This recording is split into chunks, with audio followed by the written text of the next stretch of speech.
morning, viewers. Welcome to another segment of Financially Speaking. It's great to be in your company today. And, you know, this week is very special for me because a year ago, I launched my first book, Rise Up and Take Your Position. So this week I'm celebrating my anniversary. I also did the song that Barbara and I co-wrote, and Barbara sang the song, Rise Up and Take Your Position. You can see it on the YouTube channel as well. And I also did a short film, Rise Up, Nobody is Better Than You. It's a short film on inferiority complex. So all that was part of the book launch. So I'm grateful for the past year. All of you have supported me in the purchase and the feedback on the book. I'm in the process of writing my second book, so hopefully next year I'll have another book out. I was hoping to get out this year, but, I have so many other things, so I was not able to do it. But thank you for your support, and I'm grateful. It's been a year now, and I encourage all of you to rise up and take your position, because everybody has a position. You may not think you have a position, but you have a position right here on this earth. And it might not even be in Turks and Caicos. It may be somewhere else. But you were created to be somebody. You need to find out what that is and pursue it. And let's make a difference in the world. Too many of us are complaining and about any and everything and not doing anything about it. Use your authority, use your position to make a difference in the lives of everyone here that exists here on this earth. And with that said, today I have a special guest, Honorable John Phillips, and of course this is Financially Speaking, and we want to talk about waste management. And our theme is from trash to cash. And that was a nice theme that John came up with, from trash to cash. I love it. And with that said, I want to ask Honorable John Phillips to introduce himself. I think this is his first time, I believe, on Financially Speaking. But he has a lot of knowledge, and I think, this issue has been going on for too long now. We need to deal with it, and hopefully, I know there's a committee set up to deal with the waste management, but many of us also need to talk about it, put pressure on the government or the relevant authorities to make sure this gets done. By next year, we should see something happening, because I say next year because we only have like a month left in this year. We should see something physically happening something better with the management of our waste, and we could turn that into cash. And Mr. Honorable Phillips, welcome to Financially Speaking. Thank you, Drexel. For those that don't know me, I'm John Phillips. I'm Claymore Group for the last 30-odd years, and I served in Parliament for 8 years. So I've had for a great many years a concern regarding the handling of our solid waste, our trash. We have depended almost entirely on landfill, which is nowadays probably the worst approach to waste management. I don't think people actually realize how bad that is. We take household waste, construction waste, all kinds of waste, and we dig a trench, throw it in the trench, soak it down with water, and then bury it and leave it. We have a sensitive environment here in Turks and Caicos, and we have a sensitive water table. Sooner or later, and it is sooner rather than later, whatever washes out that waste ends up in our aquifers, in our underground water reservoirs, and that gradually seeps back into the sea. I heard many, many years ago when we looked at a different problem that the aquifer around the airport, around the Chalk Sound area, was actually spilling 2.5 million gallons into the ocean. Is that right? And the reason for that was we don't use it. It was declared to be non-potable water. So we weren't drawing from those wells, we weren't drawing from that aquifer. So normal weather conditions, rain would gradually top it up, seepage from other areas would gradually top it up, and it would spill to the ocean. We now have a landfill that's only a mile off that aquifer, so okay. seepage is already heading that direction. So you're saying that we could use that? Not, it's a damaging factor that we're seeping waste Okay. and rot and potentially caustic chemicals So into the ocean. I see. So we need to find a way to prevent that from happening. Yes. Got it. Our motto is beautiful by nature, and it's not going to stay that way if we start allowing that waste product along our coastlines, our shorelines. The water, the crystal clear water, will become cloudy. Oh, wow. The pristine beaches will be damaged, may smell, etc. Sooner or later, 20 years of accumulated garbage in that landfill has to put... It's going to go somewhere. The water that comes through it and out of it every time it rains, that is going to wash back into our water table. So, okay, Honorable John, what can we do based on your knowledge? How can we counteract the situation? I would say over the last 40 years, perhaps not much more than that, the tendency has been to find alternatives to landfill. Yes. The early days, it was just looked on as incineration. We'll burn it, and then we'll bury the ash, so it won't be as bad. But that in itself did create some airborne particles that weren't necessarily good for the atmosphere. The system has improved, and the science behind it has greatly improved over the years. And now, instead of simply terming it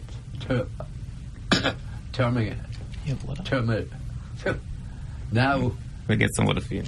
Rather than simply calling it incineration, there is now a process that is called pyrolysis. That's pyro from the Greek, fire. Pyrolysis.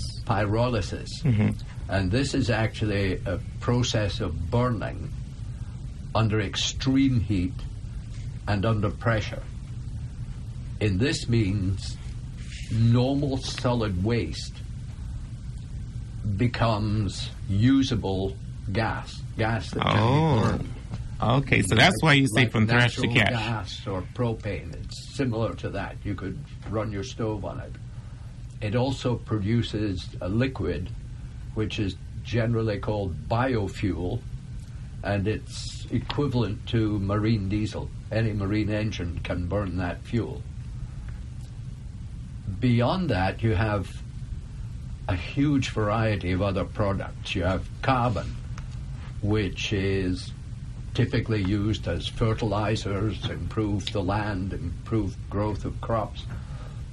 You get a certain amount of active carbon, which is an expensive product. It's typically used for water filtration, air filtration, that sort of thing. And right now it's about 3 times the price of oil. So it is valuable. Then you have all our construction waste, glass waste, etc. And through the process, that type of waste is crushed and crushed down to a fine aggregate. So it's an excellent medium to make building blocks, or to mix in your cement, or to make pavers, or whatever. So you get a lot of byproducts. And every byproduct is sellable. We've done some models, mathematical models, and we've decided, we believe Provo produces approximately 50 metric ton of solid waste per day. However, our horrible landfill also becomes a natural resource now, because we can mine it and reprocess it I at love the same time. I love it. I love it. So we decided to pick a number, and we picked 100 ton a day. The process unit handle 100 ton a day. Mm. That gives us the equivalent of 2 megawatts of power. That's enough to power 2,000 homes. Mm. It also produces, because not all the biofuel would be used in that, the gas would be used in it, it would also produce 1,000 liters of biofuel per day. So this would also help to reduce the cost of electricity then? Should do. I mean, if you could feed 2 megawatts into the grid without any fuel surcharges, because the fuel is produced in the process here and converted to power. The question obviously is whether the power company would be willing to come to tables with that. So, Honorable John, my feeling is the pyrolysis plant could sell power into the grid at about 13 cents. 13 cents per kilowatt hour. 13 cents. Okay, so the We're kilowatt. presently And right paying now we pay 30 cents. 27, I think, on my last bill. I think they say it was 30 cents, but the government for the we talking about the kilowatt or the fuel factor? Kilowatt hour. 27.5. Yes. And then I know the fuel factor was 30.4 cents. Yeah. And then I think with the government's initiative it was 20 cents. Right. So you say it'd be 13 cents. cents. The cash system could feed the grid at about 13 cents with no fuel surcharges whatsoever.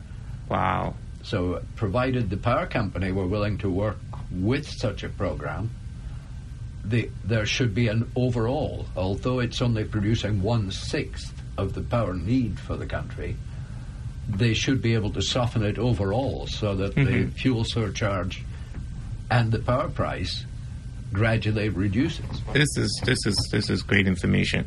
Are you aware of other countries who are doing this? Absolutely. We have. We've looked at. There was a pilot scheme started in India. On a much larger than we have here. I believe they were doing around 400 ton a day. The success of that over the last few years is such that the company doing it have been asked to set up a similar program in Bombay, which is a huge city with an enormous waste problem. And the same principle would apply. I think nowadays, pyrolysis is the worldwide accepted system of waste management, solid waste management. The process includes a selection process whereby it's estimated that out of 100 ton, you probably have about 12% that would be recyclable product. In the meantime, wood, construction waste, household waste, etc., for the main part, would go into the pyrolysis process. The selection process also takes out all metals, and metal would be set aside, would become scrap in effect, and shipped out or sold out as necessary. Yeah, that is great. So have you discussed this with the relevant authorities about this? I have, but not to a great extent. We're somewhat hampered. Why? I don't know exactly when it came about or how, but Caribbean Development Bank got involved and decided to fund a study. But they did that already, Honorable Phillips. Many years ago there was a study done. Well, they decided to fund another one And it looks to me like they hijacked it. They asked for expressions of interest in January, and I believe they have not yet awarded a contract for the studies. They wanted environmental impact study, and they wanted a study on what was the future of waste management. And I think these are just a waste of money, because everybody knows the environmental impact of an open landfill. I mean, and even considering the fact that a previous study was done. Yeah. Now, I don't know how long ago the study was done, but I know it's been quite a while. But still, I mean, I'm not sure whether the results will be anything different from the previous study. I believe the result will be anything is better than the landfill. And furthermore, the optimum method is pyrolysis. And I mean, this is something the world pretty much knows that. This is something that we really need to look into. And not only it will help, but also from a financial point of view as well. Yeah. You know. But they've been dragging their feet. They didn't award a contract. They still haven't awarded a contract. They want a study to last 12 to 18 months. After the study, there would be analysis, and let's say we went straight out to tender, 30 days to a final tender, selection, and then build the plant. We're looking 2.5 years. Because of this delay with CDB, we're looking at 2.5 years before we can actually have something get something in place that does the job properly. So I get very frustrated about it. I think we could have moved a lot quicker. I think and it's so obvious. I mean, having sat in the House, I know we spend our money. It's treasury. It doesn't belong to the government. It's our money. It's our money. $4 million a year on waste management, one way or another. I mean, yeah, because the budget is around $4 million, and that's basically. I think the current or the budget about to come out, I think, allows for just over $4,035,000. Yeah. So this budget, as far as you know, it includes managing the dump. It also includes those persons that pick up the garbage, because I think the government has a contract with different. Do you know if that's the formula that includes that as well? Ideally, all of that would be included, and we're far away from reaching that point at the moment. But in an ideal situation, all those private operators should still be able to keep their livelihood, but work under a system, a better controlled system of how things happen and how things go. I think it's important. The processing itself would probably create around 50 to 75 jobs, but it shouldn't displace anyone who's in the garbage pickup, garbage delivery process. So that I would like to see as encompassed within a single master plan. This is how we're going to do it.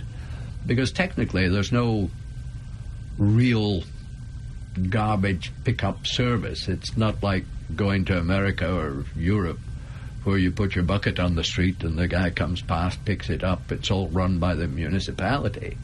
We don't have that. But ideally we should be heading that direction, so there's a routine, there's a steady system of delivery into the process. Okay. I think it's just a step forward that will happen. I'm not sure how easy it would be, but the idea is that if people pull together, everyone keeps their trucks, keeps their contracts, keeps everything moving. Okay. Well, this has brought a lot of light, and I think I'm going to write an article on this as well, because this is a lot of information that you have shared. I mean, I don't know much about waste management, but to me, what you're saying makes a lot of sense. Mm. And personally, I don't even think that we should do any more studies. I don't either. You know, I mean, I'm tired of all these studies that we do in our country, and they just go on the shelf. As I mentioned before, we had a study already. Mm. We awarded a contract to, I don't remember the name of the company, and then I think after their contract had ended, or their time period is finished, I think we just had different people managing the dump. Yeah. And I believe at the moment, gossip I suppose, but I have heard that there's a contract coming out to manage the dump. You know, and it's a contract for 2 years, possibly 2.5 years, to manage exactly what we have at the moment, not to do anything or advance anything. You know, that doesn't make it's like bandages. To buy time for CDB to do the study and award a contract for the future. So it is a band-aid. It's not a solution. This doesn't make any sense, and I mean, I wish I had known this before I had the premiere on the show, because I would have asked him about this as well, because this is something that we really need to look into. It scares me. And it also, not because of the cash, but our main survival is our beaches. And if we continue to manage the waste dump like how it's being managed now, in the long run, it's going to impact our number one resource. Yeah, well, you remember, when was it, 2017 maybe? The dump caught fire, the tires started burning. It was 2017? I don't remember what year it was, but... Black clouds all the way across Chalk Sound, all the way across Sapodilla Bay, etc. It's a huge danger. It's a huge risk. We got very lucky on that one because we had heavy rain. But a fire, rubber on fire, is horrendous. And actually, in a much broader sense, the dump is one thing. But if we started doing that, car tires and the like are excellent fuel for the creation of gas and oil through a pyrolysis process. Now, you go the back road, the old... So we can use all these things. What used to be the old South Dock Road, before they built South Dock Road, the one that went through 5 Keys and wavered down to the dock. Mm. You go down that road, it's still a dirt road, but you go along there and try to estimate how many wrecked cars, trucks, etc., are lying in yards around there. There are thousands of them. Mm-hmm. How many of those had the fuels and oils removed before they were dumped? Mm. How many of them still have tires on them? Sooner or later they rust. That oil's going also into our water table. Wow. Together with any other chemicals that are in that vehicle. Battery acid. Some of them are still sitting there with batteries in them. I mean, I drive around, particularly, on my way to Charlestown where I live. There are so many areas where you have all these wrecked vehicles just sitting there. Thousands. And it's been there for years. And we're not doing anything. We're not doing anything with it. Breaking them, scrapping them, turning to the purpose. But ultimately, we have to start cleaning that up as well. I mean, I'm wondering where we go from now. What do you think we need to do? I know we have the CDP thing going on. But I don't think anything is too late. What do you think we should do the next step to get the attention? Some years ago, I did suggest to the House that we should look at disposal fee. Most countries have a disposal fee on a vehicle. Now, it's going to be very hard to collect that when the vehicle goes out of commission. But if we put a disposal fee on it the day it arrives at the dock, so you pay your customs, you pay your CPF, and you pay your disposal fee up front. We could then immediately start applying that to clean up the backlog until we catch up. We could put a small amount on our annual road sticker fee and put that towards it. I think there are ways to generate the funding to do that type of cleanup. It's just a matter of applying to it and getting it done. And I honestly don't think it's difficult. Even the grand plan, the pyrolysis system, if we wanted to do 100 metric ton a day, the entire system would cost somewhere just over 20 million. 20 million. But funding's available. Yeah. And but then the return we get from it will be quite a lot anyway. At 20 million. That's the capital expenditure. Capital expenditure, just over 20, would give us potentially a complete recovery of that capital. Whether it's capital put up or even if it were loan finance with interest, it would be paid off in about 7.5 years. We'd pay the whole thing off in 7.5 years and still be making a small surplus at the end of it. Yeah. This is, yeah. We could turn, let's say government took on the finance. Let's say 25% is hard equity, and government take on 75%, so that would be 15 million. Government would be paying approximately 2 million a year as a payback on 7.5 years to own 75% of it. In the meantime,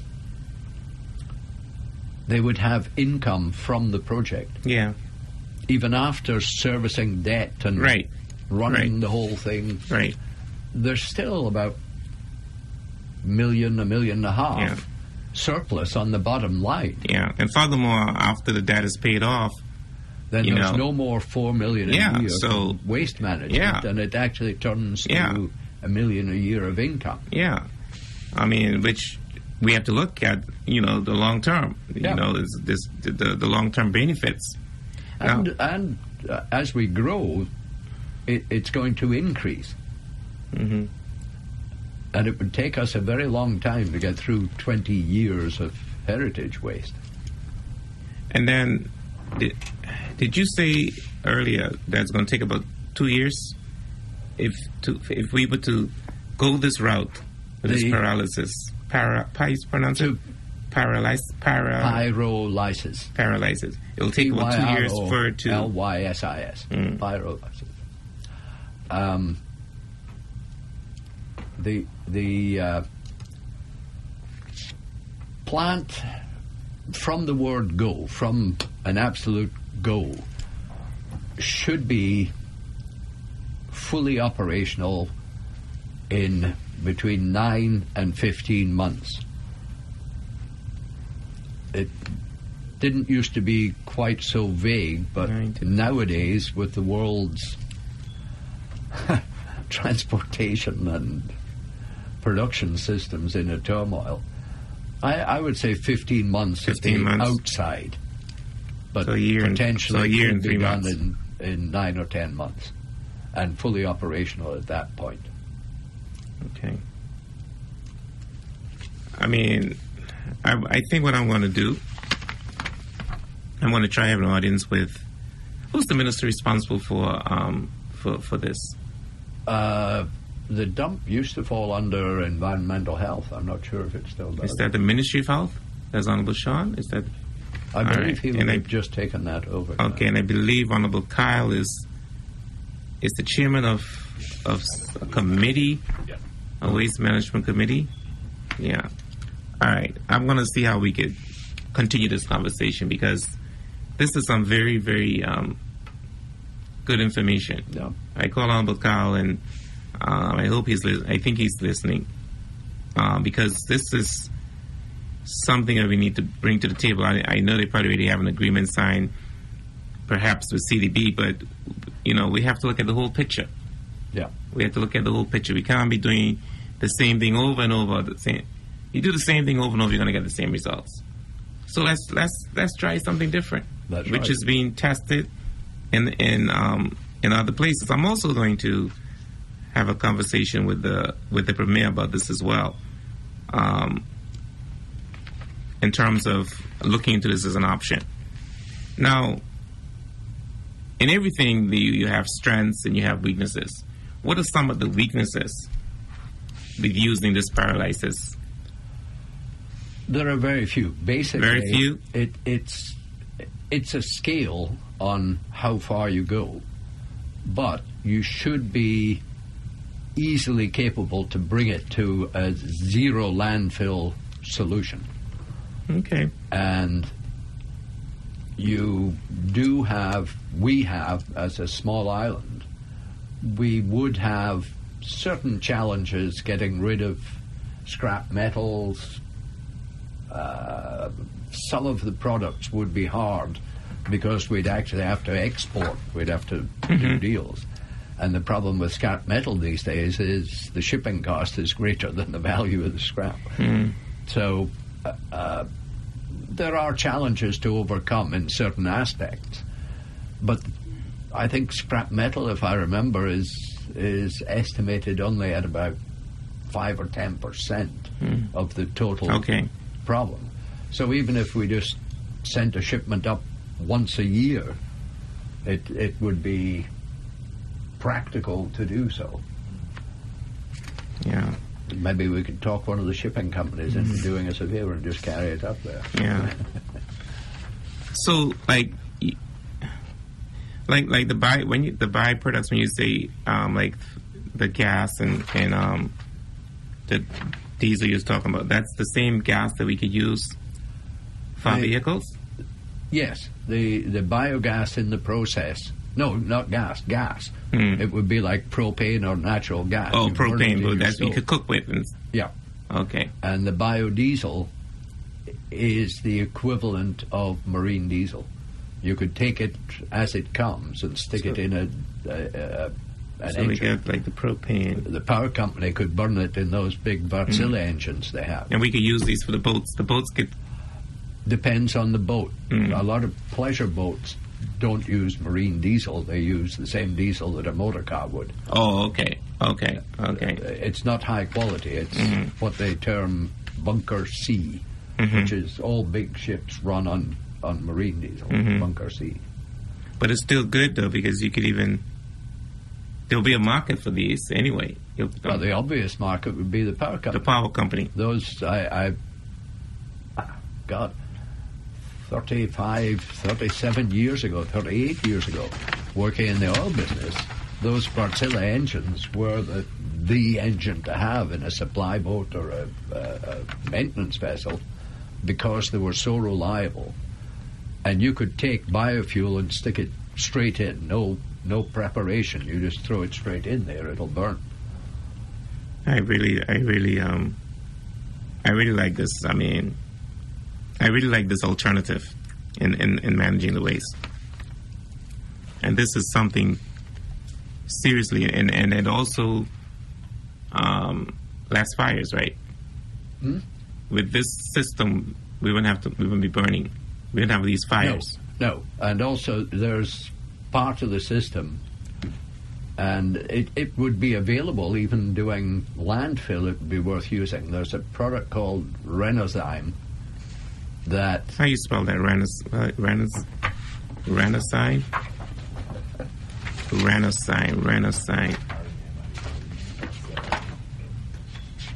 So that product, what will that product do? It basically, you spray it on. It cuts the odor. It stabilizes the garbage, and it is a fire retardant. Renosime. So RENERZYME. Okay. All right. You did a lot of research, John. You can hang on. Okay, thank you. I'm very impressed. You really did a lot of research. I mean, so you said when you were a member of the House, you brought this up as well? Yes. Oh, I was on this. So when you brought it up, it was not or more years ago. It was not accepted. It was. It was just that nothing was done, and I think I agree with democracy as a principle, but our modern democracy, our style of democracy, depends on the management and personality by civil service. Because elections come every 4 years, the civil service has to keep running. So the initiative on projects like this, on long-term solutions like this, has to come from within the management, not the policymakers. It's civil service need to play a role in this. Yeah, that's similar with the premier saying he was on the show. You know, like he's indicated that people are not doing their work. You know, so to speak. You know, and because this is, you've been talking about this for 12 years now. The longer we take with things like this, the worse our environment, the threat to our ecosystem, we threat are to our beaches. Every day we are damaging our own environment that we depend on for a living. So 20 years from now, we'll be bragging about all these beautiful by nature. It might not be the same it is 20 years from now. It can't be if we allow this sort of stuff to seep into, if something like this happens, it could help. But if we continue the way we're doing waste management now, we are ruining, we're threatening our... We threaten the whole thing. And technically, if this thing is whatever scale you want to make it, our main production center, if you like, is Providenciales.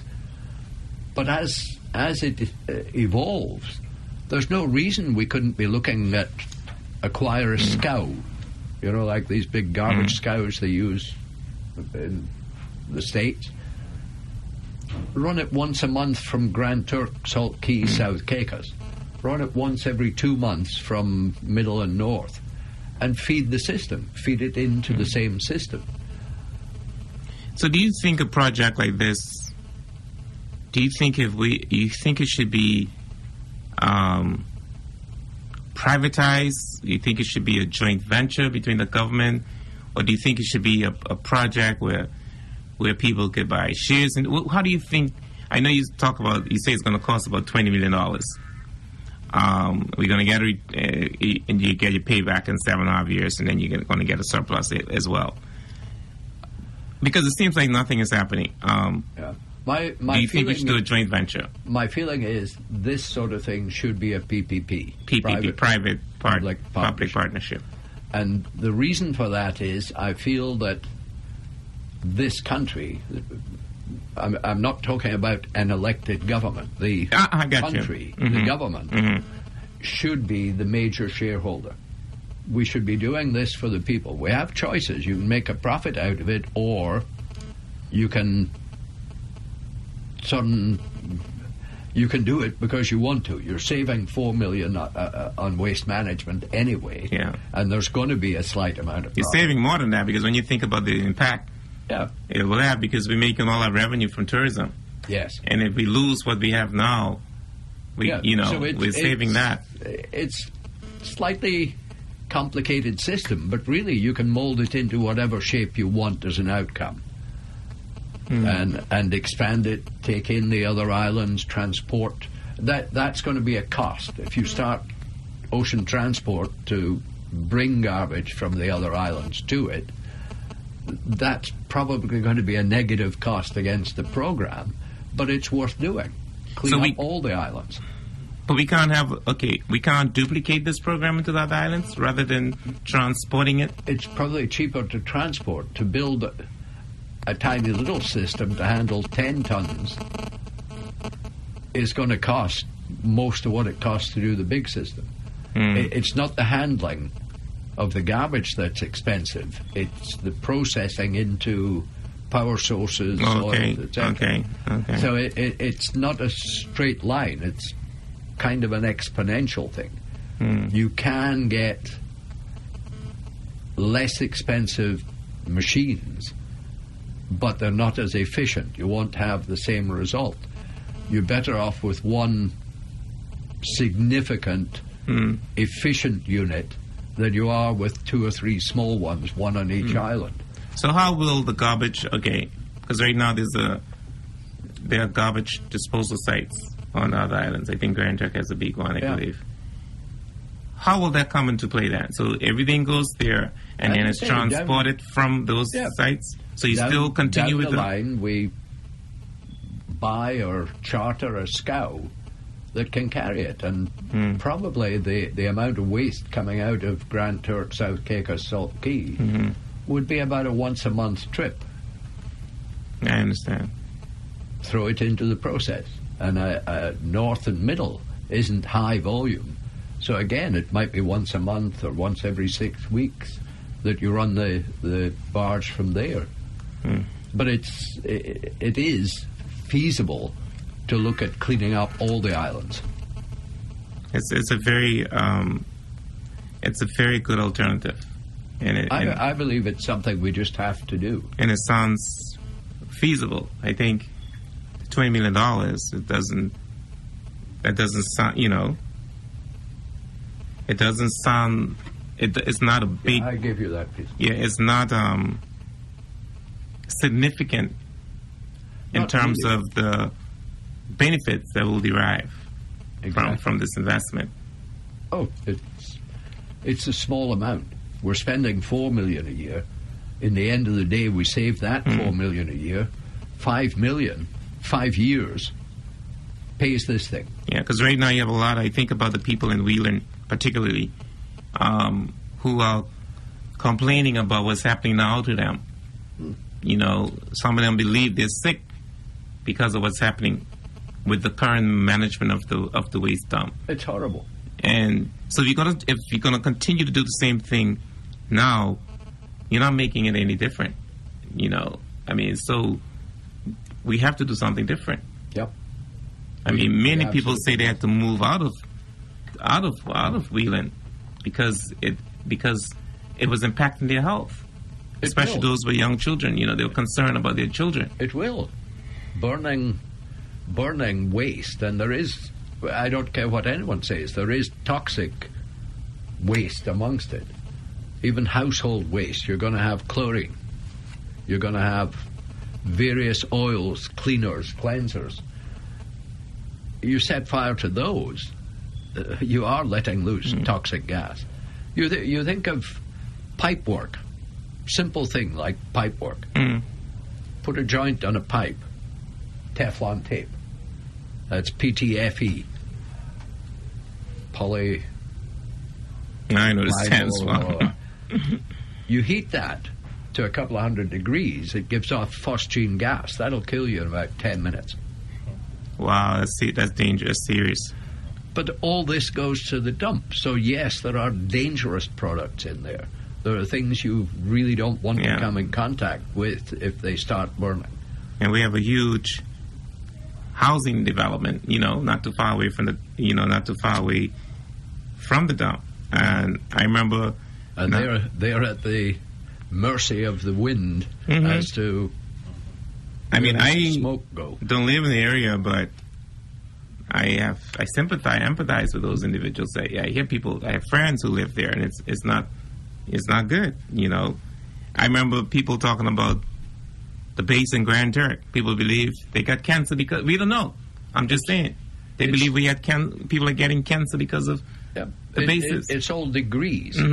They may live close by, so they're going to get the worst effect of it.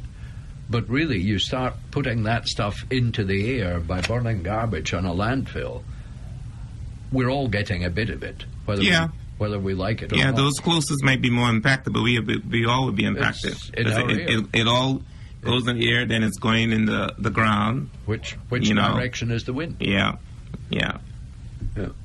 You're absolutely right. And when all's said and done, our ground. We don't have igneous rock here. We have limestone. Limestone is porous. Whatever you wash out of that through rain or whatever else seeps through the limestone. Limestone's like, it's harder than a sponge, but it does soak up. It's chalky. That eventually seeps through the whole water table. Yeah.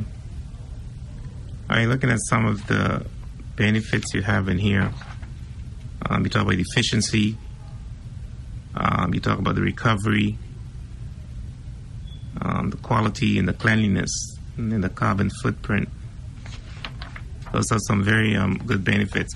So, one of the interesting ones there is there's on those numbers I gave you. There's a figure in there of about $800,000 in red on the second page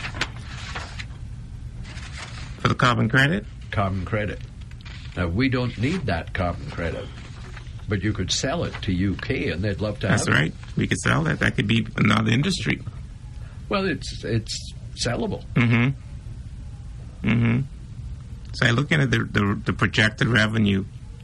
The electric power is over $2 million. Fuel oil, $1.6 million. Compost, $142K. The metal, recyclable plastic, $475K. What is this? NSW.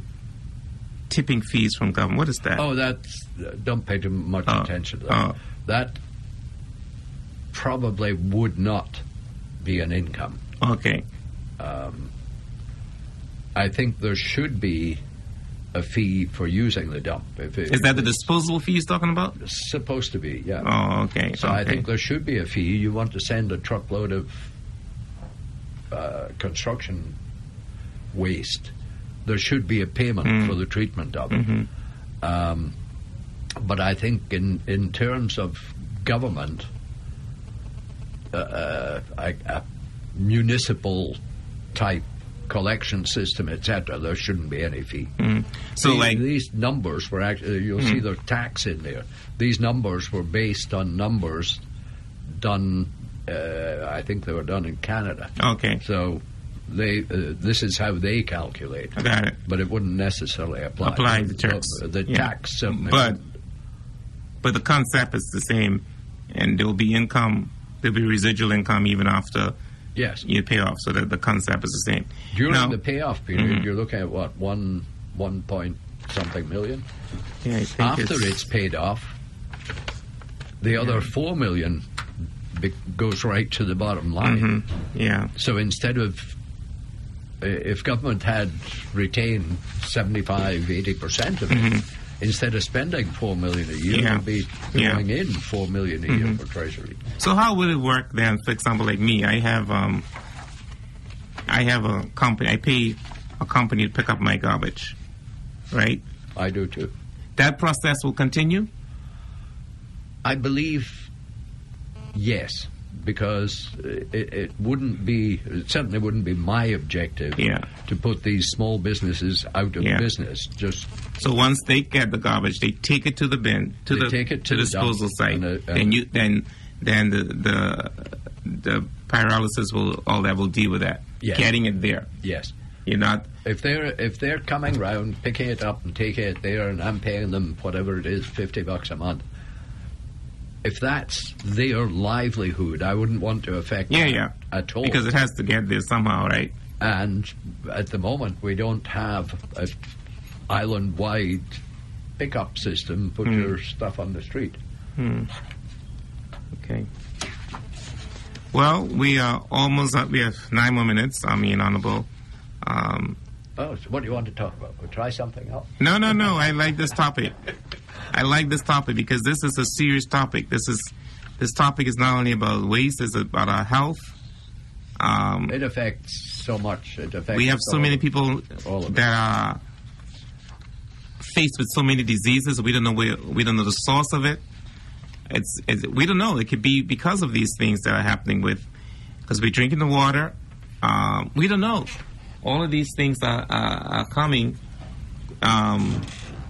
through the line, and we're taking it in.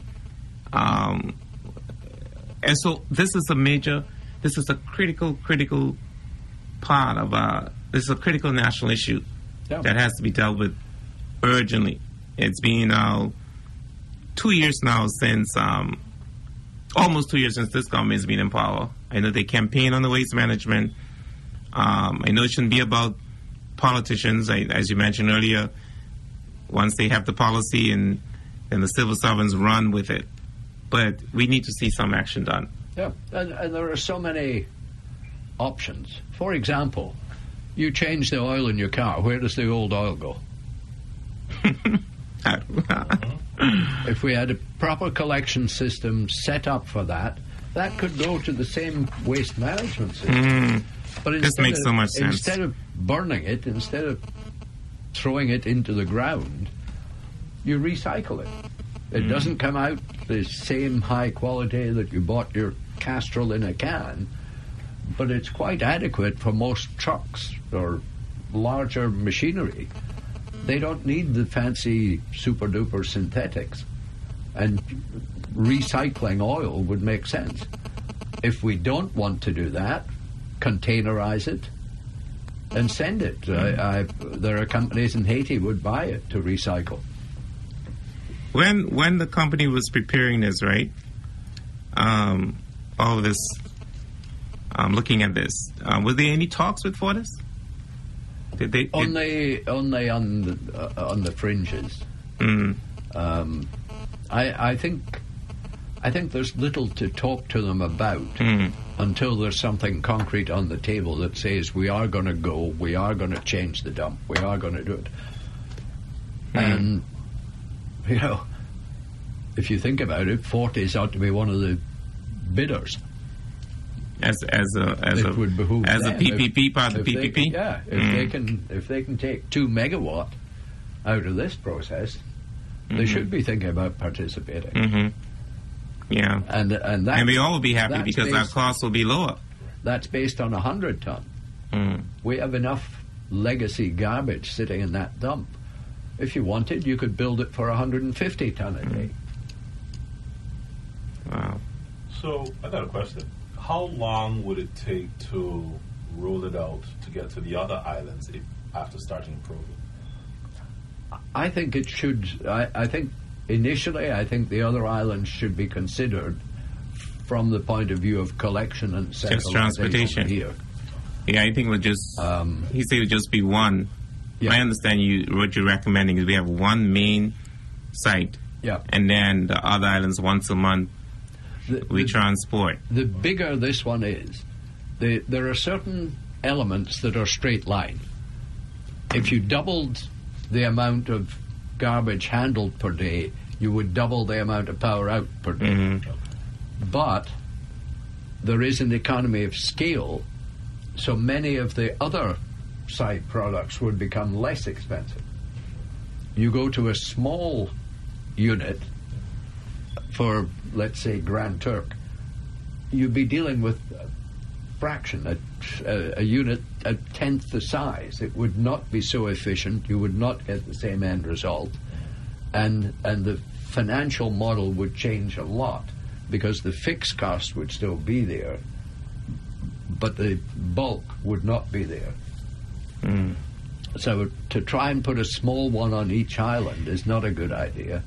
Better to develop a transportation system, which isn't hard to do, that runs at a frequency that suits the production level of garbage. Yeah. And then we'll put in a railway line from the port to there would be a bit of trucking involved in that. But it's not a logistics problem that can't be overcome relatively quickly. Well, this is something I'm not going to sit on. On Monday, I wrote an article where I encouraged people to become agents of change. And now that I have all this information, I'm going to run with this. We need to make sure we don't stop with this. We need to see something being done with this.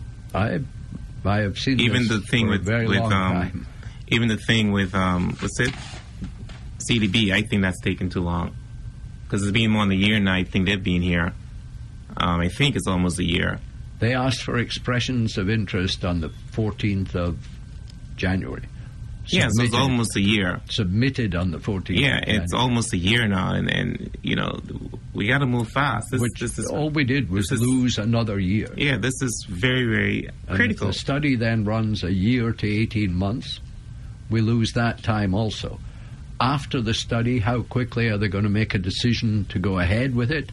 Say it only took 3 months.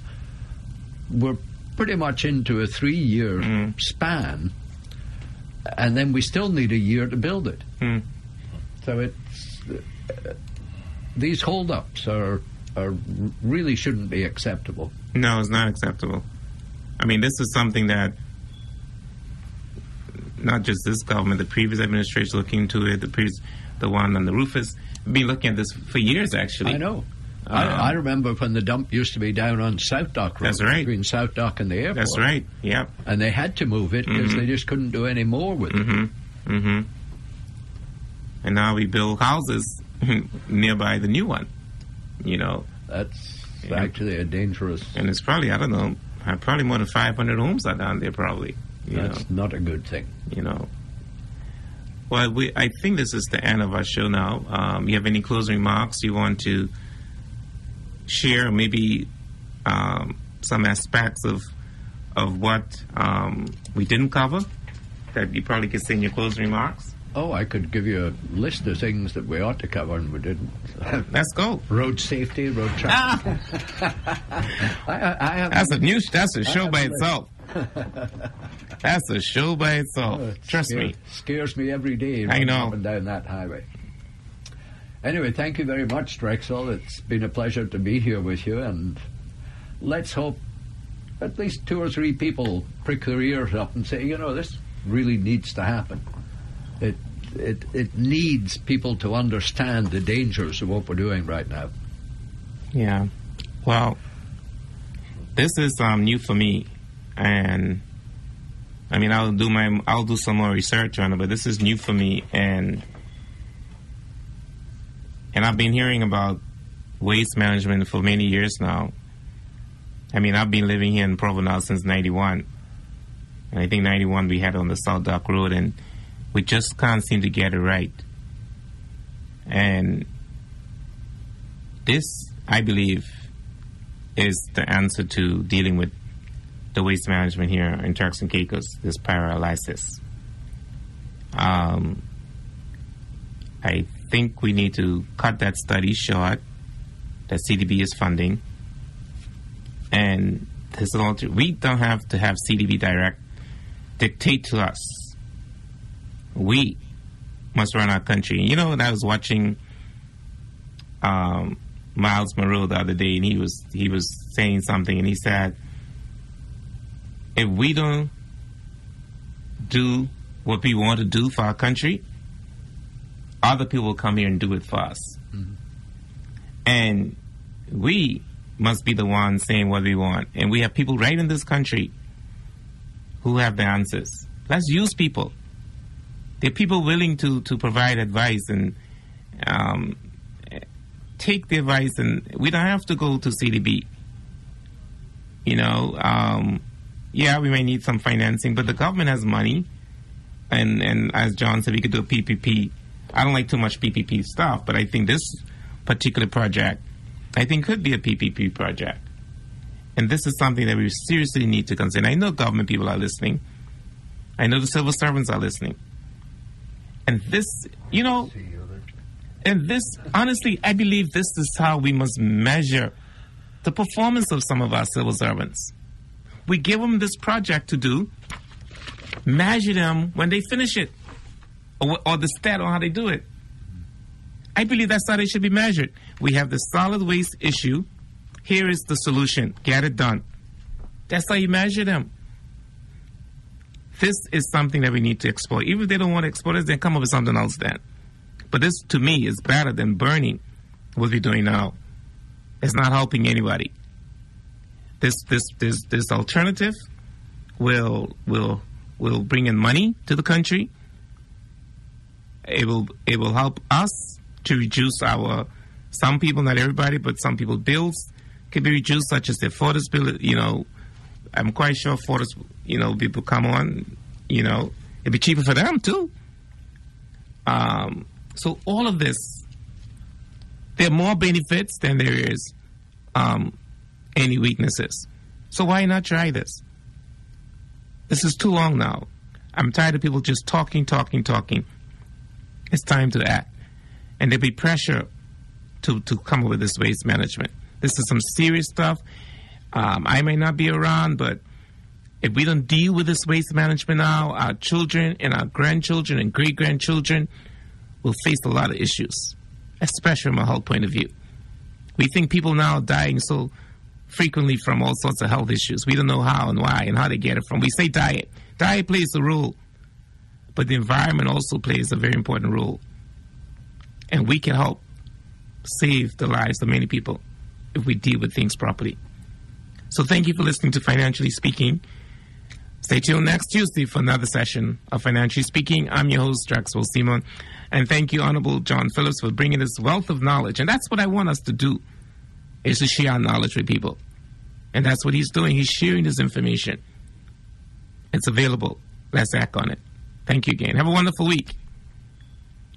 Remember to rise up and take your position.